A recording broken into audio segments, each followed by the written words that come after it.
after 11 months on Garza West, I caught chained to my ID unit. It was Pac 1 up there in Navasota, north of Houston.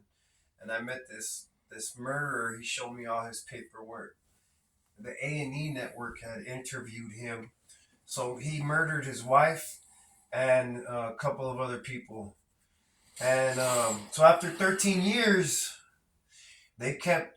parole kept setting him off.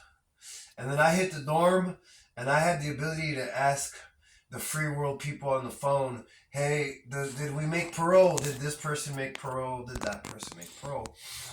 So he gave me a soup, and I called my people in the free world, and I checked if he had made parole. And sure enough, he did make parole. After 13 years, he killed 3 people, and he did 13 years, and it turns out that they held a parole meeting without his lawyer being present, and the lawyer somehow put that on blast, and they had to free him on parole. So they took his blood the next day. Yeah. He was happy when I told him on the phone, "Hey, bro, you're going home. You made parole. Yeah. It says approved." And then he was like, "Yes!" And he started. We went to rec. The rec.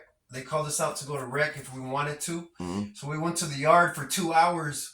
And he followed me all around the yard, just talking about everything, like kind of stuff I already knew. But he was like, we started hitting the weights, and he was like, "Yeah, you go to each station." He was like, put all the weight that it possibly allowed you to put on, and we were hitting sets of 10. And he was like, hit these weights to stay big and buff, and then he would drop and do push-ups, and do the push-ups to stay cut. And I was like, I already know, but let's go. And then we went ham on the workout. And this dude was like happy, and they let him go. Yeah. They let him go before me. I went out. He left in January. I left in February for parole.